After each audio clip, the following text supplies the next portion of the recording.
Oi, pessoal, boa noite a todos. Sejam aqui muito bem-vindos a mais uma live aqui no canal sobre proteção de dados pessoais. E hoje nós vamos falar a respeito de um tema que gera muitas dúvidas, mas não apenas em uma parte da população, mas sim como um todo. Esse tema ele interessa a todos os cidadãos. Por quê? Nós vamos trabalhar qual é a relação entre LGPD e CDC. Então, há de fato alguma relação entre proteção de dados pessoais e Código de Defesa do Consumidor? Como que essas matérias elas se interrelacionam? Como que elas vão impactar a sua vida como consumidor, como titular de dados? Quais são os seus direitos? Então, essa é uma circunstância de extrema relevância que nós vamos estar aqui abordando hoje na nossa live. E vou contar com a participação do professor Gabriel. Vou aqui chamá-lo para compartilhar. Já vamos dar início.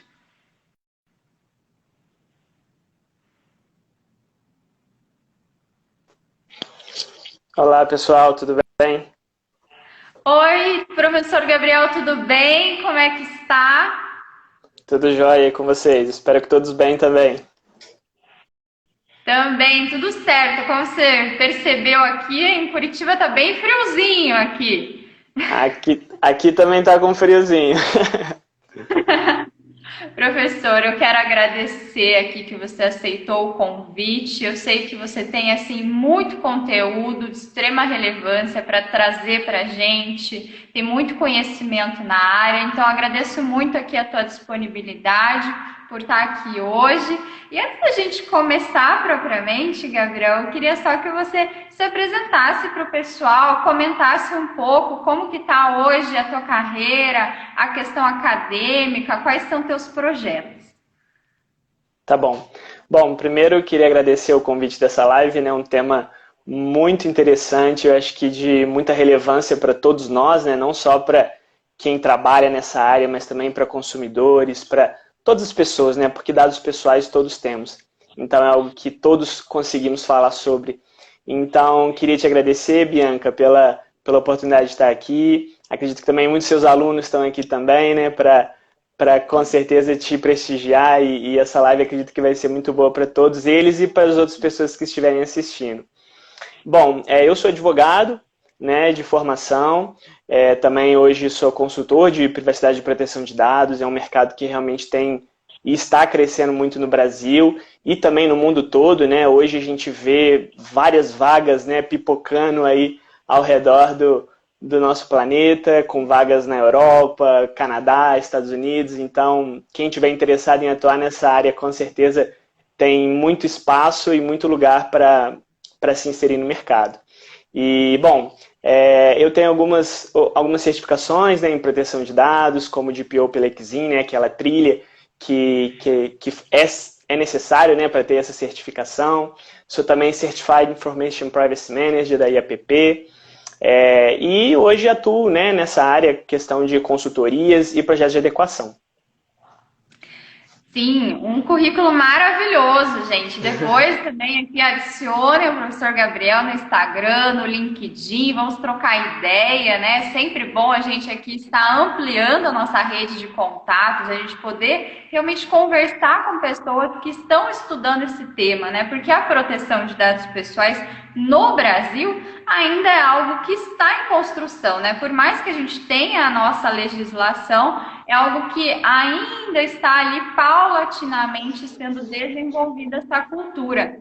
Então, professor Gabriel, como você comentou, como esse tema ele é de extrema relevância, porque ele é importante para todos os cidadãos brasileiros e assim para todos os cidadãos de uma forma geral, né? Porque a gente sabe aqui que o Brasil possui várias pessoas de outras nacionalidades que moram aqui, que vai ser ali aplicado a LGPD a elas também, né? Pela questão de territorialidade trazida pela lei. Mas para começar, eu queria que o professor trouxesse, primeiramente, o que é esse conceito de autodeterminação informativa, direito à proteção de dados pessoais. Tá bom. Bom, esse princípio da autodeterminação, ela teve aí, né, alguns entraves, vamos dizer assim, né, alguns conceitos errados, né, que foram passados para a população há uns meses atrás. E se a gente puder resumir o que é esse princípio, é o seguinte: o titular ele é dono dos dados pessoais, ele tem controle daqueles dados pessoais. E aí a gente começa também a entrar um pouquinho na questão dos direitos, né? E aí, como talvez um direito inicial, que é o direito de informação, ele tem direito completamente de ser informado o que vai ser feito com os dados dele nos tratamentos, né? Ou para quem ele esteja passando aqueles dados. Então, a autodeterminação informativa, ela vem justamente para, vamos dizer assim, bater o martelo de que qualquer cidadão, qualquer indivíduo tem a titularidade, né? Tem os direitos sobre seus dados. Legal, porque pessoal, antes a gente não falava a respeito disso, de autodeterminação informativa, proteção de dados. Na nossa Constituição, nós temos apenas lá a questão do direito à privacidade, honra, imagem. Então, é uma inovação, né? Algo que já havia sido citado no Marco Civil, mas assim, ficou aquela questão, foi citado e não foi trazido ali, de fato, como que seria aplicado isso, né, professor? E assim, com relação a esses direitos que são elencados pela LGPD, são trazidos, então, aos titulares de dados. Quais direitos que são esses, professor? Cada um deles, como que o pessoal realmente pode enxergar esses direitos na prática?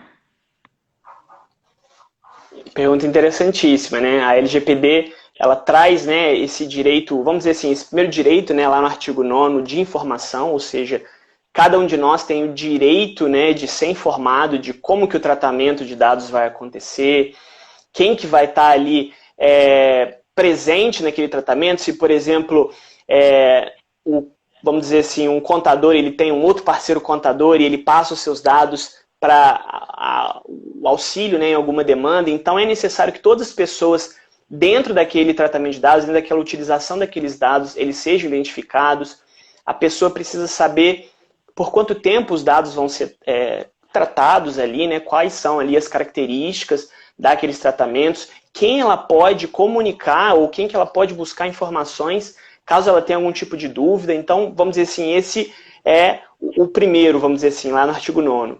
E aí a gente tem no artigo 18 da LGPD os direitos, né, propriamente, que os titulares podem exercer com uma forma de realmente proteger cada um de nós, né, para que a gente tenha ali realmente uma imposição, né, da nossa vontade e do nosso direito, né, propriamente dito. E aí nós temos vários direitos. Nós temos, por exemplo, o direito de acesso aos dados pessoais. Então, se você às vezes tem dúvida, você que está vendo a gente tem dúvida se alguma empresa está tratando seus dados, você pode pedir, por exemplo, o direito de confirmação de existência, né? Se você, para aquela empresa te informar ou não se os seus dados estão sendo tratados e também outras características. Se estiver sendo tratado, você tem direito também de acessar aqueles dados, ou seja, se tem um contrato, por exemplo, que foi celebrado, né, entre as partes, esse contrato tem que ser disponibilizado. Ou se esse dado está em algum tipo de plataforma, por exemplo, uma plataforma de marketing, de propaganda, isso tem que ser disponibilizado também ao titular. Então a LGPD ela trouxe realmente ali vários direitos que possibilitam que as pessoas, os indivíduos, eles tenham de fato a autodeterminação informativa efetivada, né? Ou seja, eles têm o controle de fato dos dados.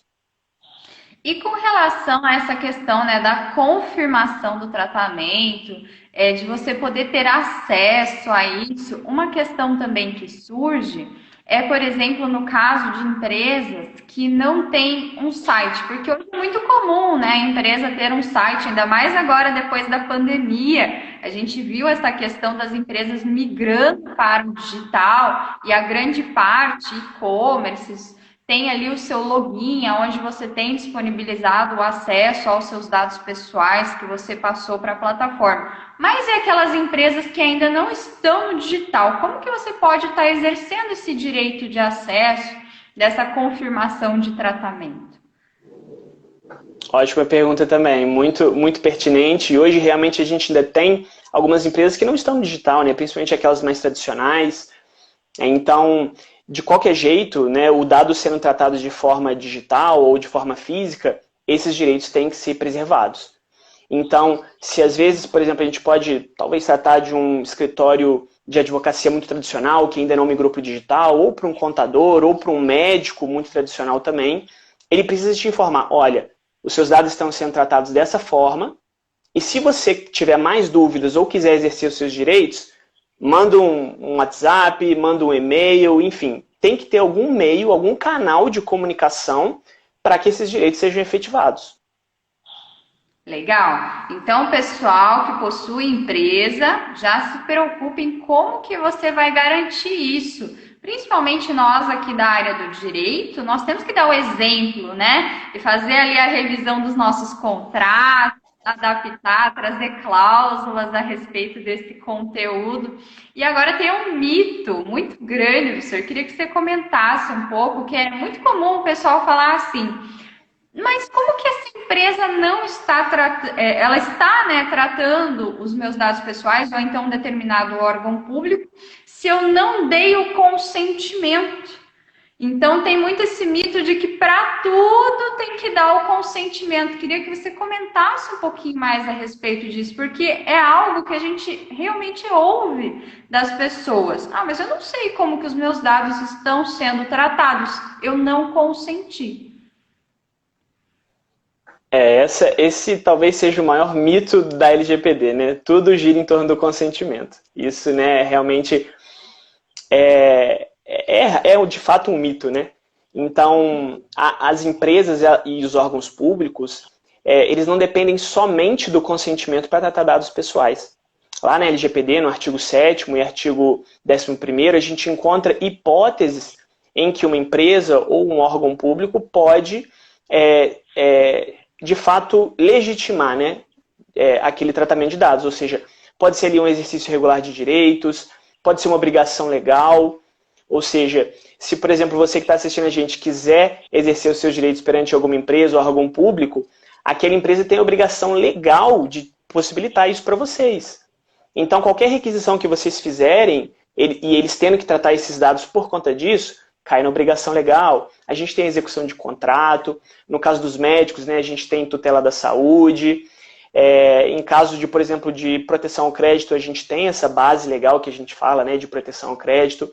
Então, não só tem a questão do consentimento, mas como outras hipóteses, outras possibilidades que validam, né, esse tratamento de dados. Bacana, professor. E uma outra questão que está totalmente correlacionado a isso é como que eu faço se eu quiser revogar esse consentimento? A revogação do consentimento é um direito que eu tenho garantido? Como que é essa situação? Isso também é um dos direitos, né, que a gente encontra lá no artigo 18. O titular e a melhor prática hoje que a gente vê no mercado é a seguinte: se o seu consentimento foi tão fácil de ter sido fornecido, ele também tem que ser muito fácil de ser revogado. Então, se você deu o consentimento para algum tipo de tratamento, vamos trazer aqui até uma hipótese, por exemplo, de uma drogaria, né, de uma farmácia, que às vezes você consente ali para conseguir um desconto. Se você quiser depois saber de fato o que está acontecendo com os seus dados e você receber o feedback, por exemplo, da empresa e não gostar do que você teve acesso, você pode revogar esse consentimento. Então, o que nós como profissionais de proteção de dados, né, a gente sempre passa para as empresas. Se você está validando seus dados com base no consentimento, da mesma forma como foi fornecido, também tem que ser retirado e com facilidades para que o titular não fique, por exemplo, com aquela meus dados vão ser sempre tratados pela empresa. Não, tudo tem um limite e esse também é um dos direitos dos titulares. Uma outra questão que surge em relação a esse tema é com relação aos e-mail marketing. O e-mail marketing, para você receber um e-mail marketing, você sempre vai ter que ter dado o seu consentimento ou essa empresa ela pode utilizar ali outra base como legítimo interesse? Como que funciona? Olha, o e-mail marketing, eu vejo que hoje realmente ou você vai validar ele pelo consentimento ou pelo legítimo interesse. E aí, quando a gente fala, né, do legítimo interesse, né, para todos aqueles que estão assistindo a gente, ele é uma das hipóteses, né, de bases legais, né, para você tratar os dados pessoais, e é como se ele desse ali uma colher de chá, por exemplo, para a empresa, né? Ou seja, empresa, nós vamos te dar aqui uma facilidade para tratar esse dado, mas os direitos dos titulares continuam valendo, e você também tem que dar também algumas facilidades para a pessoa, por exemplo, sair desse tratamento. E no caso do e-mail marketing, por exemplo, o que é muito comum da gente ver hoje, é lá no finalzinho da página, talvez num tamanho 6, num tamanho 5, a opção de descadastramento, né, daqueles e-mails, daquele banco de dados. O que algumas vezes dá certo, outras vezes não dá certo. Eu já tive algumas experiências de descadastrar várias vezes do mesmo fornecedor, né, da mesma empresa. Mas é um direito seu, e caso esse contato com a empresa não resolva, você tem direito de, se for uma relação consumerista, né, de ir no PROCON, de ir no judiciário e também a NPD. Sei bem como é que essa situação das linhas bem pequenininhas lá. E ainda teve uma circunstância que eu passei esses dias, Gabriel, que olha só, eu cliquei para descadastrar e assim, eu tava naquela questão de, quero fazer as coisas rápido, não tava lendo direito, achei que tinha descadastrado. Quando eu vi, não, eles me mandaram para uma outra página para tentar me dissuadir disso, que eu desistisse. Então, assim, não foi tão facilitado. Não foi tão fácil assim. Mas são algumas circunstâncias. Em relação ainda ao consentimento, uma dúvida muito comum do pessoal, é assim um tema que realmente as pessoas perguntam, é em relação agora a essa questão dos cookies. Consentimento nas páginas em relação aos cookies. Queria que o senhor comentasse um pouco mais a respeito disso, porque a gente tem visto uma diferenciação muito grande. Tem sites que colocam simplesmente para você navegar no site, aceite os cookies e pronto. E tem outros sites que trazem realmente ali a possibilidade de você escolher que tipos de cookies que você quer aceitar, explicam quais são os tipos de cookies coletados.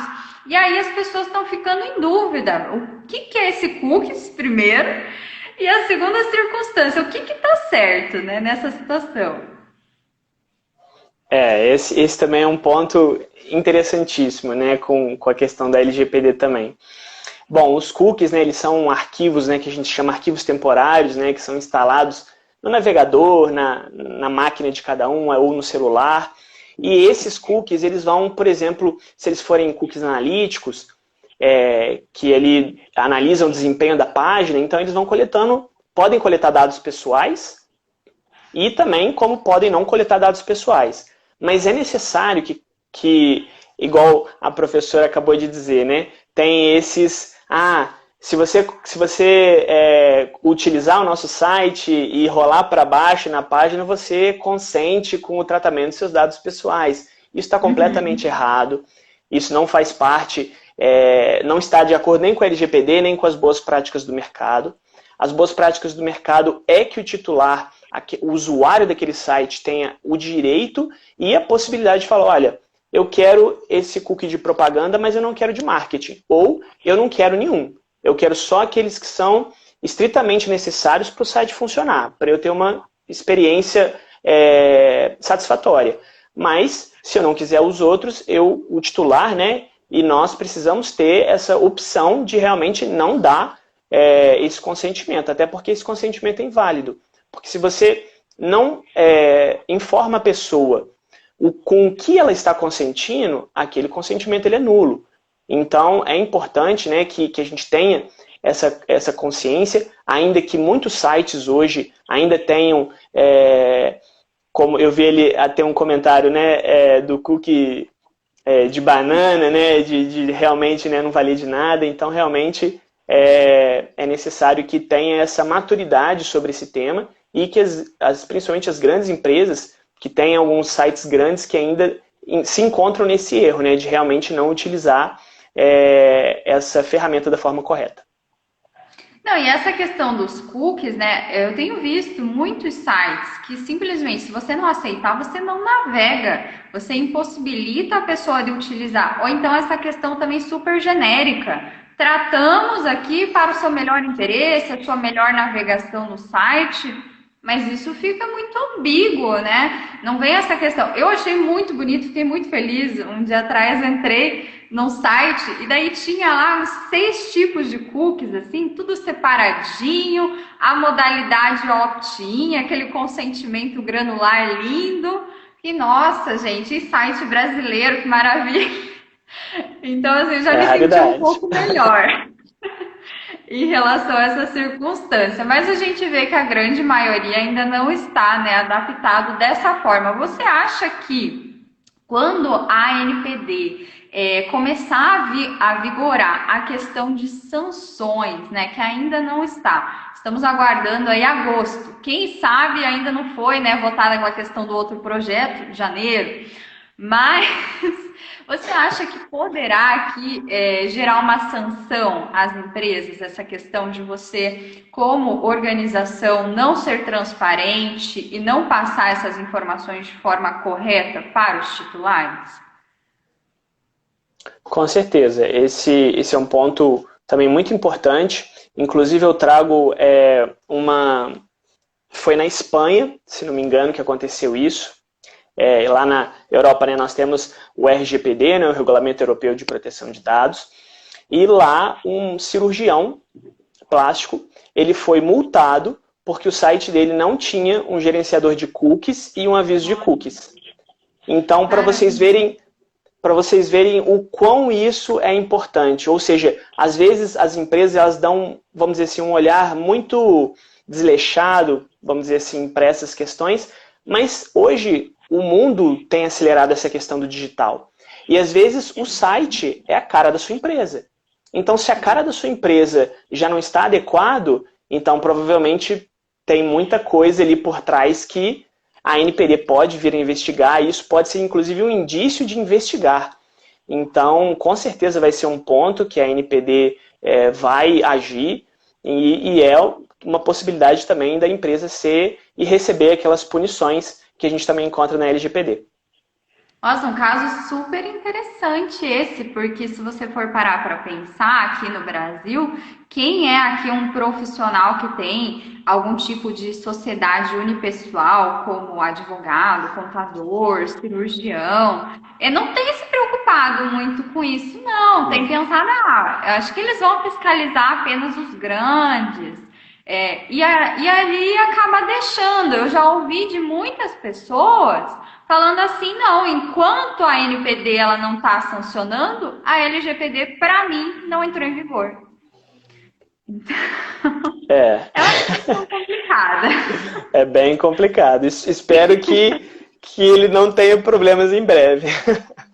Também espero. E com relação a esse tema, uma questão também que surge, já vieram me questionar, é a respeito dos sites do aviso de privacidade. O aviso de privacidade, a pessoa, no caso o titular que está ali acessando aquele site, tem que dar consentimento ou não tem que dar consentimento? Porque a gente vê que os sites estão muito variados. Tem site que simplesmente fala, olha, tome conhecimento da nossa política, ou então, se você aceitar aqui colocar seus dados, você está de acordo automaticamente, ou outros pedem para que você preencha aquele box, dando o seu consentimento. Qual que está correto nessa circunstância? Bom, o aviso de privacidade também tem um caso interessantíssimo na Europa, que, se não me engano, aconteceu de novembro para dezembro do ano passado, que foi o seguinte: a Amazon e o Google, eles foram multados em multas assim astronômicas, de questão de 1 milhão realmente, E qual foi o fundamento? Inclusive foi a CNIL, que é a Autoridade de Proteção de Dados da França, e multou, né, tanto a Google quanto a Amazon porque os avisos de privacidade eram genéricos e eram incompletos.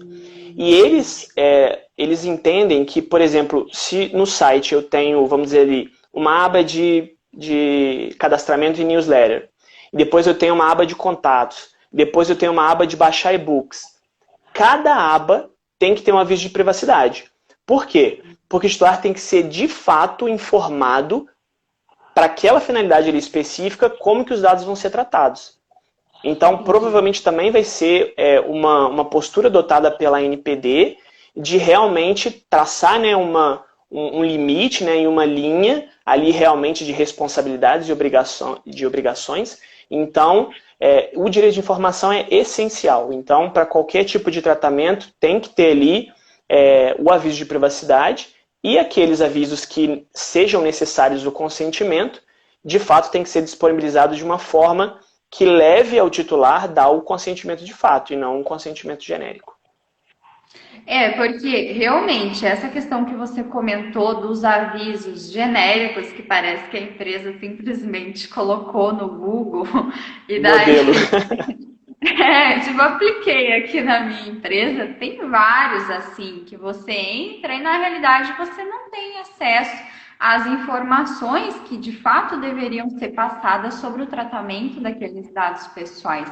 E dependendo do site, é uma circunstância simples, né? Porque nós temos várias empresas que simplesmente vão coletar para a newsletter e também para aquela questão entre em contato conosco. Então não seria que uma situação tão difícil, mas de você realmente ser claro, né? Ser ali transparente com o teu titular. E ainda a respeito desse tema, porque esse tema, gente, ele abre aqui um leque muito grande, né? De perguntas. Muito bom. Não acaba. Não acaba.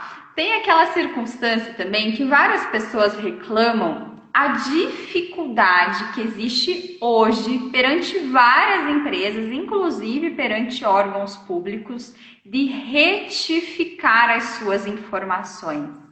Então, queria, professor Gabriel, que você falasse um pouco a respeito disso, se isso é um direito do titular, o que ele pode fazer se ele não consegue exercer esse direito, se a empresa ela poderá ser penalizada se isso vir aqui a gerar algum dano para o titular, porque essa questão de você poder mudar, às vezes, uma coisa simples como o seu endereço, eu acredito que não deveria ser tão difícil assim.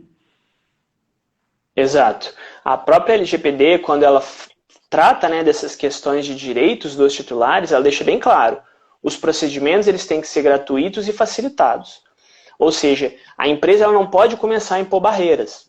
E eu vou até dar um exemplo que aconteceu comigo ano passado. Eu mandei um e-mail para o WhatsApp, porque eu queria saber se o WhatsApp fazia transferência internacional de dados. Eu queria comprovação disso. Só que aí eu entrei no canal de comunicação deles para poder falar com o DPO, né, deles, o encarregado de proteção de dados. E eles me mandaram um monte de perguntas, um monte de questionário, dados que eles não tinham sobre mim até então, né, para eu fazer a conta do WhatsApp, eu não precisaria daqueles dados. E realmente foi assim, uma questão dificílima que eu pudesse ter de fato acesso à informação. Então as empresas elas precisam ficar muito alertas com isso, porque de fato qualquer tipo de exercício de direitos tem que ser feito de uma forma facilitada. O titular ele tem que ser atendido com uma forma mais célere em relação a isso, até porque tem os prazos, né? Nós temos alguns direitos que têm já prazos estabelecidos na LGPD, por exemplo, o direito de acesso e o direito de confirmação de existência, que tem que ser feitos em até 15 dias. E os outros, nós ainda não temos prazos estabelecidos pela ANPD, mas a melhor prática hoje no mercado é que não seja, por exemplo, superior a 30 dias. Então, é necessário que as empresas tomem muito cuidado com isso, e se esses direitos não forem atendidos, né, em um período, né, em um prazo razoável, pode sim ser feito reclamações, né, como eu já havia falado, né, em caso de PROCON, em caso de relação consumerista no PROCON ou perante a ANPD, então, e até na Justiça. Então, assim, e a meu ver, é muito difícil você se defender contra uma situação de não atendimento aos direitos titulares. Inclusive, eu trago um outro dado aqui. Eu fiz uma pesquisa hoje, tem um site que chama Enforcement Tracker. E ele ali te mostra quais foram as multas aplicadas na União Europeia. E eu achei 68 multas que totalizam 16 milhões de euros, que dá aproximadamente quase 100 milhões de reais, de empresas que não atenderam os direitos dos titulares. E isso foram processos administrativos, ou seja, não é nem no judiciário. Então, assim, é uma questão importantíssima que a gente está tratando aqui, porque de fato as empresas precisam se atentar. Não, super relevante, porque se você for parar para pensar essa questão de você poder retificar suas informações, eu propriamente já tive problema, inclusive na universidade a qual eu me formei, até hoje eu tenho dado desatualizado lá, eu ainda estou cadastrada lá, tenho um contrato ativo com eles, mas toda vez que eu entro em contato para tentar atualizar os meus dados, passar o meu endereço novo, falar que eu me casei, mandei os documentos, inclusive por e-mail, né, pedindo essa retificação no sistema, porque eu não estava recebendo boletos de pagamento, tudo. E o que eles fizeram? Eles não retificaram as informações, simplesmente falaram, se você não está recebendo a carta, a gente vai mandar por e-mail. Essa foi a solução que eles deram. Então, assim, são circunstâncias realmente complicadas. Teve até uma decisão que eu encontrei esses dias envolvendo uma empresa de e-commerce que o cliente comprou um determinado produto, só que na hora que ele comprou, efetuou ali a compra, ele percebeu, puxa vida, o meu endereço está desatualizado. Acabei mudando de endereço e já estava cadastrado no site, coloquei automaticamente.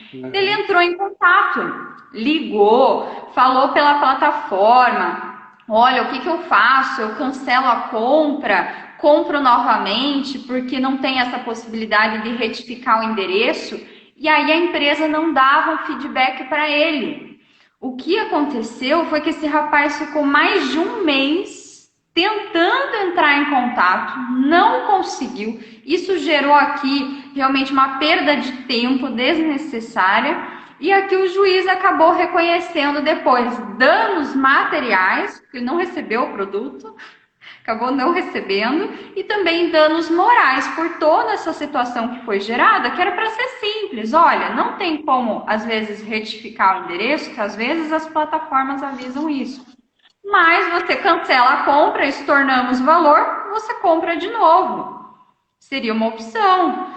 Sim. Então, assim, são coisas que não é tão difícil da gente arrumar, né? Mas agora eu tenho uma questão aqui para te trazer, Gabriel, que também vem gerando muita dúvida de como que a gente vai poder exercer esse direito, que está correlacionado a um direito previsto lá no artigo 18, que é esse de portabilidade. Quando que vai poder ser aplicado isso? Como que eu faço para utilizar isso na prática? Esse é um direito de fato que tem uma polêmica aí realmente por trás. Hoje, o que seria o direito de portabilidade, né? É que eu, como titular, receba esses dados, ou que aquela empresa que tem meus dados envie esses dados para outra empresa que eu queira fazer, por exemplo, algum tipo de contrato, ou enfim, pela minha vontade, né? Que eu queira realmente tirar daquela empresa e levar para outra empresa. Entretanto, a NPD ainda não disponibilizou diretrizes para o direito de portabilidade. Então acaba que a gente ainda depende da NPD para ela bater o martelo e dizer como que isso vai ser feito, até porque não vou também entrar em detalhes técnicos, mas também a empresa, por exemplo, vamos dizer um banco, né? Eu tenho conta num banco, quero transferir para outro. Esse banco que eu tenho contrato, ele não pode simplesmente colocar um arquivo ali com os meus dados, com uma criptografia gigantesca, com medidas ali que outro banco não consiga acessar.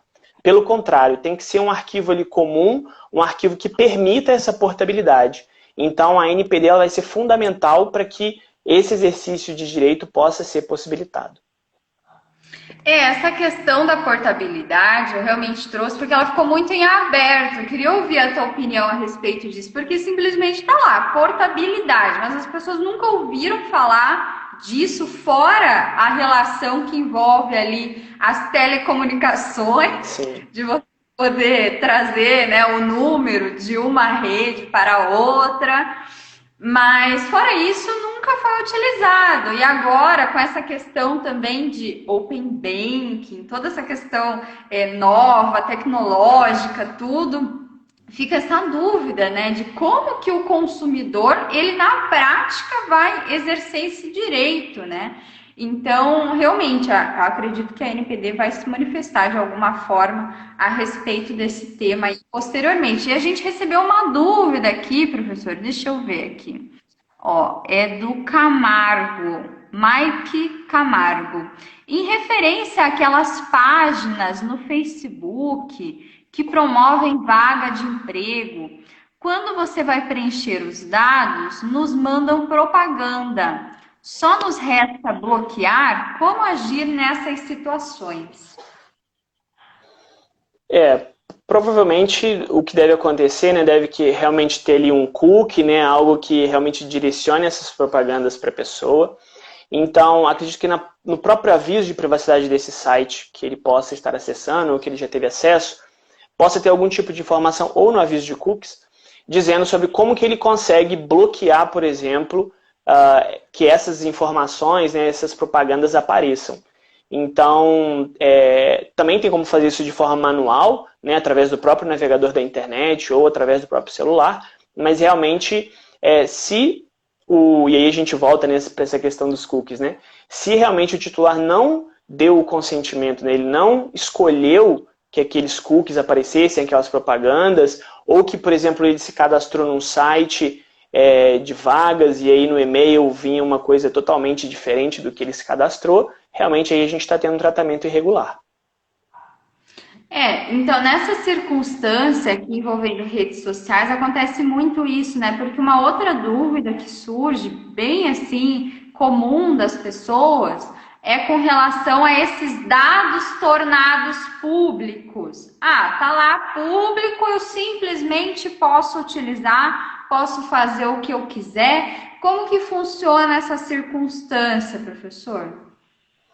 É um problema que gera bastante dúvida, né, que a gente vê hoje. Não é só porque os dados eles são públicos que eles podem ser utilizados para qualquer tipo de finalidade. Então, não é porque, vamos dizer assim, no meu perfil do Instagram eu coloco ali o meu e-mail, que uma empresa pode entrar ali no WhatsApp, entrar no Instagram, pegar esse e-mail e começar a mandar propaganda. Então, tudo tem, né, questão da finalidade, e inclusive, se a empresa faz algum tipo de tratamento com dados que são tornados públicos pelo titular, o titular também tem a possibilidade de exercer os seus direitos estabelecidos na lei. Então, é realmente um problema que a gente enfrenta e vai enfrentar, principalmente essas empresas que fazem essas listas de leads, né, que até vendem, né, para outras empresas, compartilham com outras empresas. Então, de fato, também é mais aí uma atuação importante que a gente vai precisar da NPD.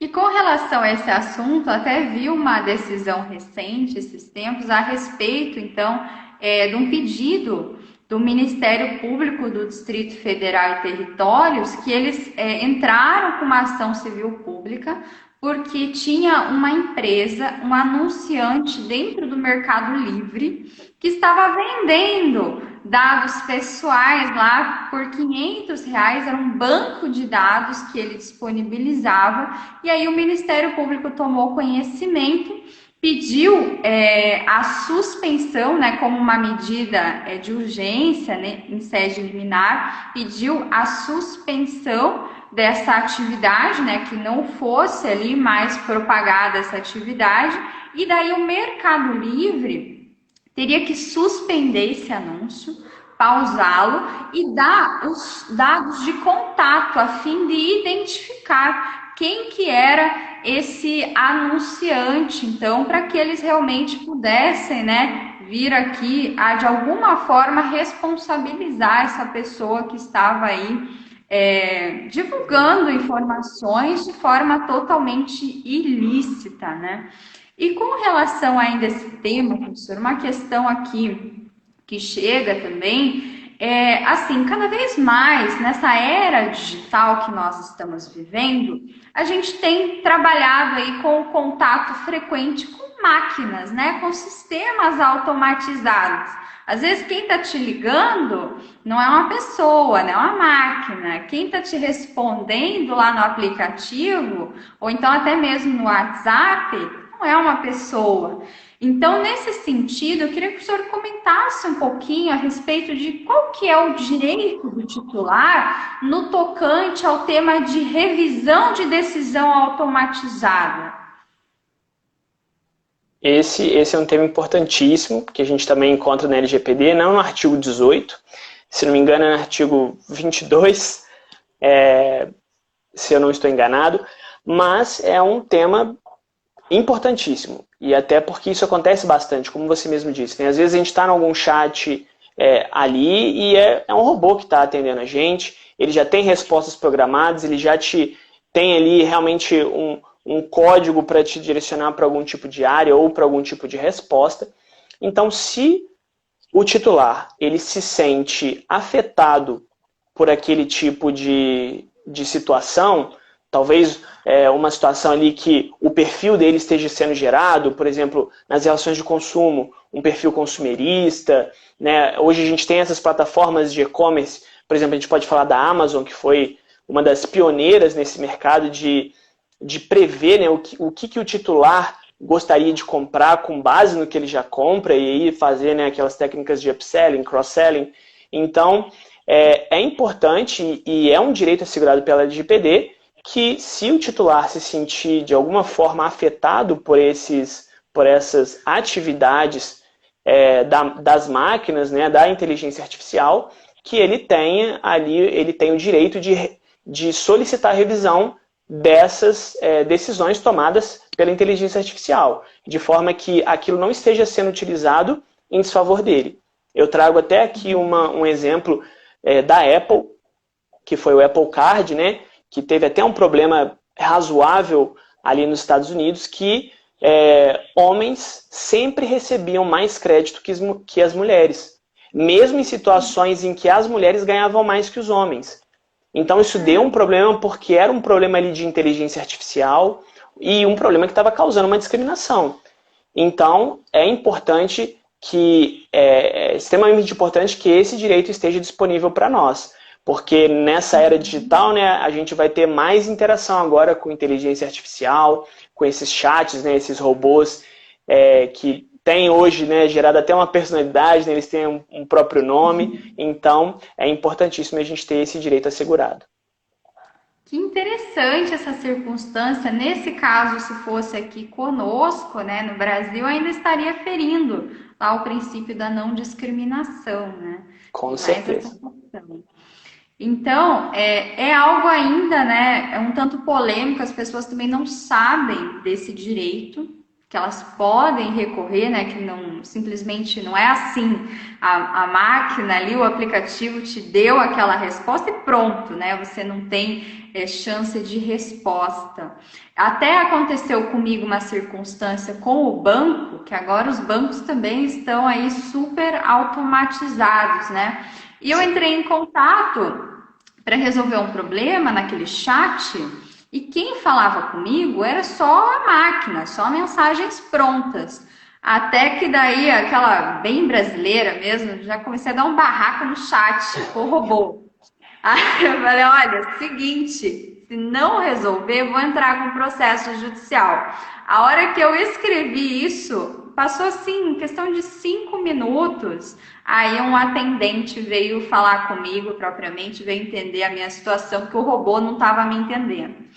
Mas consegui resolver. Já tem o código, né? Se aparecer processo judicial, já passa direto para atendente. Eu acho que deve ter, gente. E daí resolveu, assim, foi uma questão super rápida. Sim, Mas é algo que assim te deixa um tanto apreensivo, que eu comecei a ficar nervosa com aquilo. Falei, eu tô falando aqui com um robô que não está compreendendo a minha situação.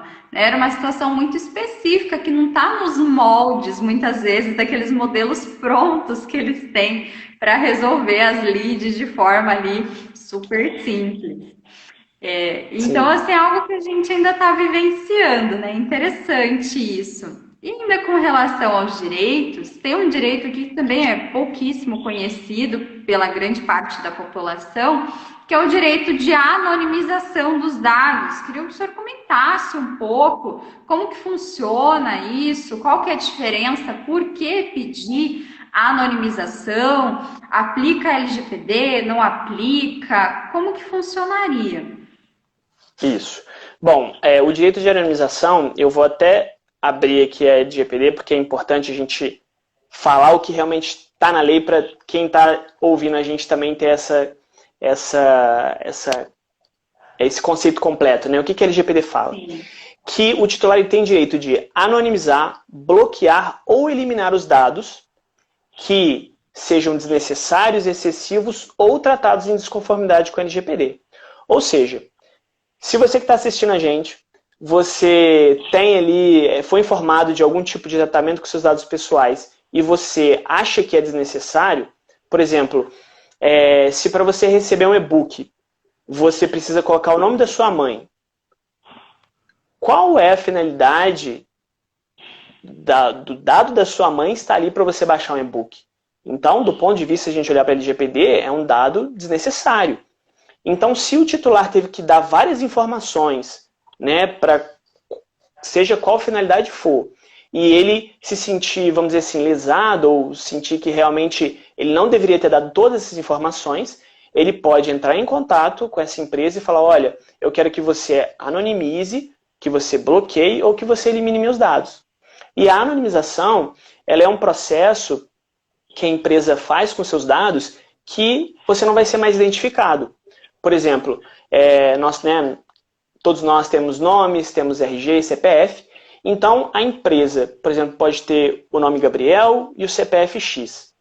Então, ele vai transformar esses dados de forma que, de forma interna, eles não consigam identificar quem é aquele titular. Então, anonimizar é isso, é você tornar algo que era de fato conhecido, identificado, identificável, para algo que seja anônimo, que ninguém consiga mais reverter aquele processo. Então, vai ser sempre anonimizado aquele dado, né? Ele não vai ter como retornar a você. E a LGPD, ela fala que essa questão da anonimização, os dados anonimizados, a LGPD não é aplicável. Mas essa questão do processo de anonimização, né? Até o dado identificado até a anonimização, vamos dizer assim, esse meio campo é sim coberto pela LGPD. Agora, se os dados já estão anonimizados, realmente não tem como a LGPD ser aplicado, porque aquela empresa, ou talvez o poder público, ele não sabe quem você é. Então, eu acredito que dessa forma ficou um pouco mais fácil, né, para as pessoas compreenderem. Não, ficou assim, professor. Porque, gente, só lembrando aqui, a LGPD é aplicada para proteger dados pessoais. Dados pessoais pertencem a quem? Ao titular de dados, a uma pessoa física, a um cidadão. Então, nesse caso, na anonimização, você não consegue mais identificar quem é aquele titular de dados.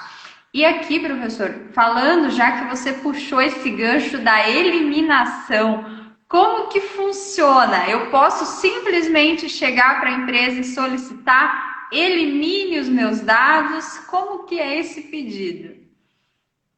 Essa é uma pergunta importantíssima, que a gente também tem algumas polêmicas na LGPD desse assunto, né, de eliminação de dados.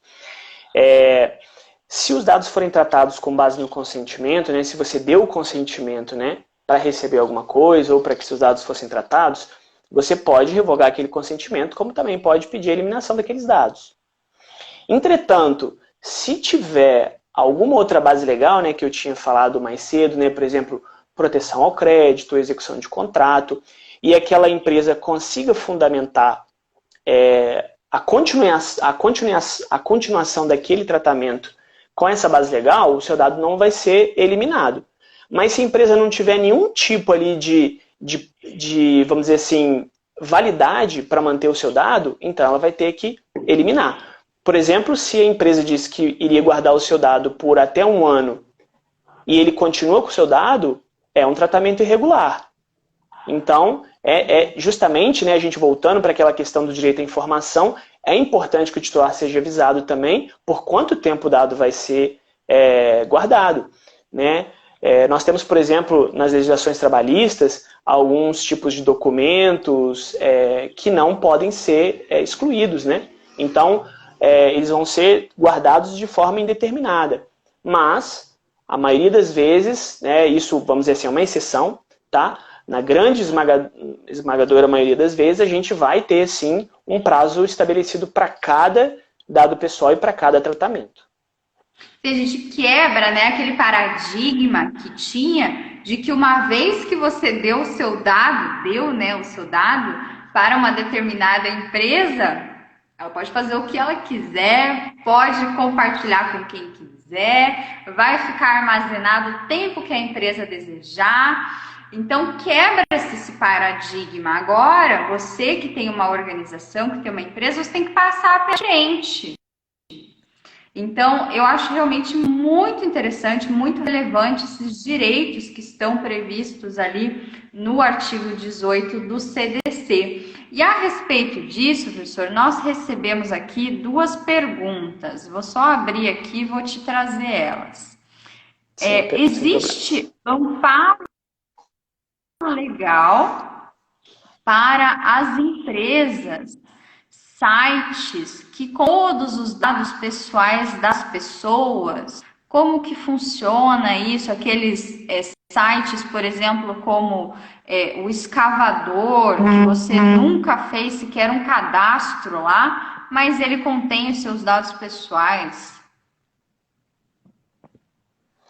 É uma questão realmente importantíssima, né? Tem dados realmente, sites, né, que tem ali muitos dados, né? Por exemplo, isso acontece que eu já vi com muitos empresários, né? Às vezes abre um MEI, abre um CNPJ, no dia seguinte recebe mensagens de empresas, por exemplo, oferecendo crédito, ou oferecendo cartões, ou oferecendo abertura de contas. Então, de fato, realmente isso é muito perigoso, vamos dizer assim, né? Porque os seus dados estão ali circulando de forma sem limite, né? De fato.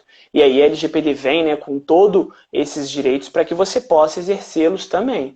Então, se aparecer algum dado seu em algum lugar que você nunca teve relação, nunca compartilhou, você pode sim entrar em contato direto com eles, fazer valer os seus direitos, e se não forem aceitos, eles podem, você pode peticionar contra a NPD contra eles, em caso de relações consumeristas nos PROCONs, e, de fato, se valer do que a LGPD disponibiliza. Professor, e nesse caso, por exemplo, se eu quero entrar em contato com a NPD, como que eu faço isso?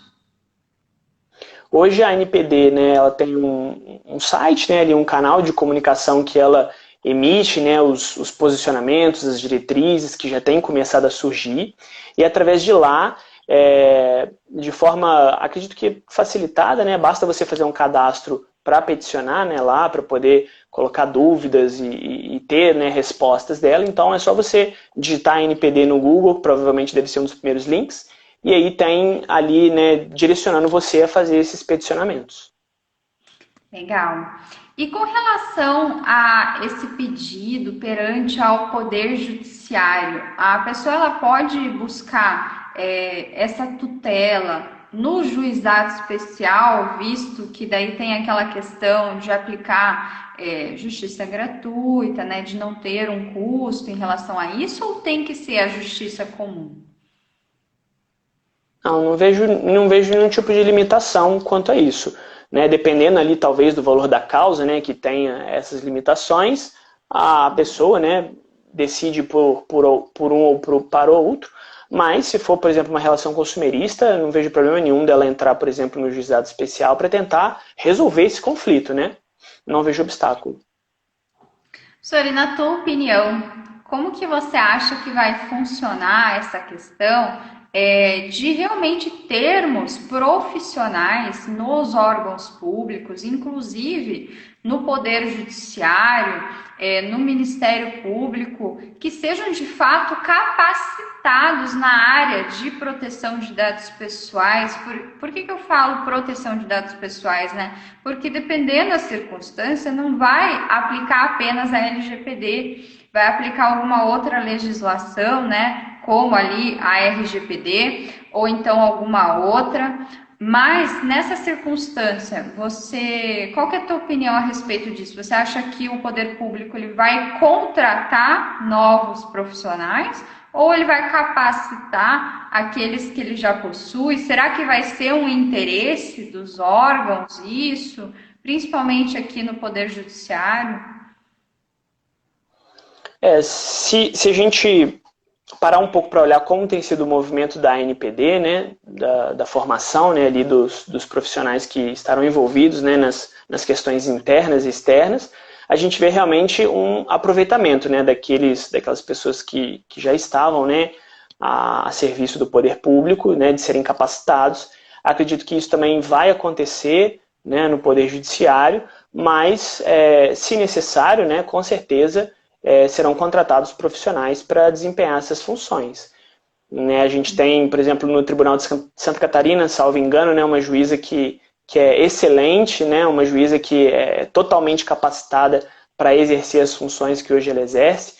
Então, é importante, né, com certeza, isso vai ser requerido também dos juízes, né, essa preparação, essa capacitação, até porque é uma lei nova para nós, e também, vamos dizer assim, né, trazida, né, muitas questões e muitas definições da Europa, então precisa ter esse contato, né, com as duas leis para poder entender o contexto e que para a lei seja seguida e cumprida como tem que ser.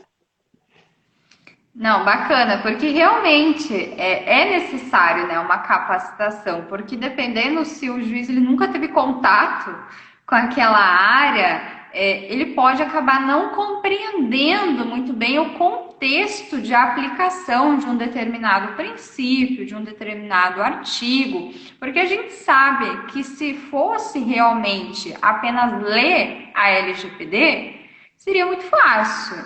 Mas não é bem assim, né? Nós temos aí várias dúvidas, mesmo quem é da área, quem está continuamente estudando, temos temas ali que tem trazido uma divergência doutrinária muito grande, né, sobre a aplicação. Não são poucos assuntos que têm levantado debates.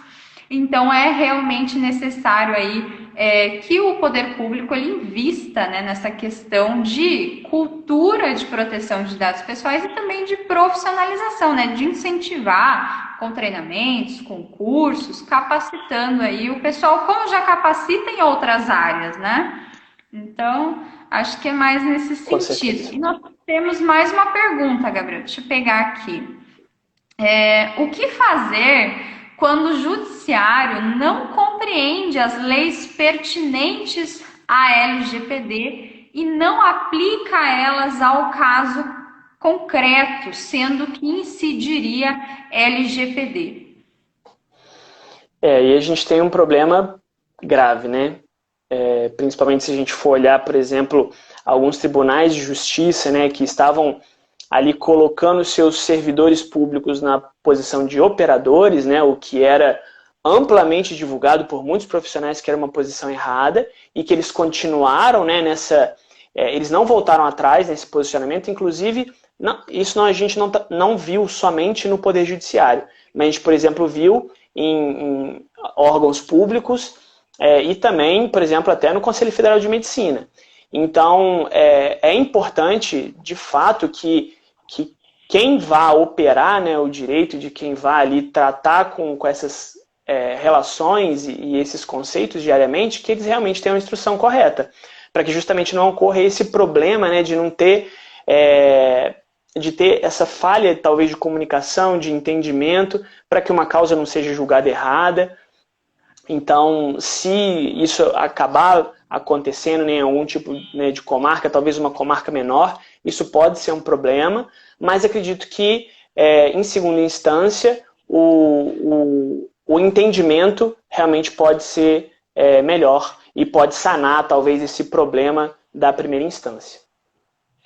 Não, com certeza, concordo com você, professor. Até mesmo porque quando a gente fala aqui, às vezes, de um processo que vai correr no juizado especial, como ainda não temos essa questão aqui de propagação desse conhecimento, a gente sabe que no juizado especial é uma questão muito mais simplificada, né? Grande parte das partes não tem advogado. Então, assim, é necessário realmente que, às vezes, você consiga reverter aquela situação em sede recursal, que aí, necessariamente, você vai precisar de um advogado. E por que eu falo isso, né? Porque, igual nós estamos conversando aqui, às vezes, um artigo da LGPD, ele tem milhões de interpretações. E assim, posicionamentos diferenciados, e quando a gente olha lá para fora, está sendo aplicado de uma forma totalmente diversa, e não tem ainda posicionamento da NPD. Então, assim, são questões que realmente são importantes, mas que a gente tem que ter uma certa paciência, uma certa compreensão, que estão em desenvolvimento. Mas, professor, eu quero agradecer muito, mas muito mesmo, porque eu achei, assim, sensacional aqui a nossa live. Eu achei realmente muito exemplificativa para todas as pessoas que tiverem conhecimento. Pessoal, vai ficar gravado aqui para vocês no Instagram, vai estar disponibilizado lá no canal do YouTube também. E, assim, aqui a gente conseguiu abarcar a grande parte dos direitos dos titulares que está previsto na LGPD. Nós não aqui finalizamos, né, não abarcamos todos, mas os principais. E aqui você já consegue ter um direcionamento, porque quem é profissional da área da LGPD, claro, a gente trabalha com isso de várias formas, mas também temos o papel de conscientizar, de levar esse conhecimento a todos. Então, eu achei assim, professor, adorei, de verdade. Fica o meu convite aqui para uma outra live, para a gente falar sobre outro assunto da LGPD, que são inúmeros, né?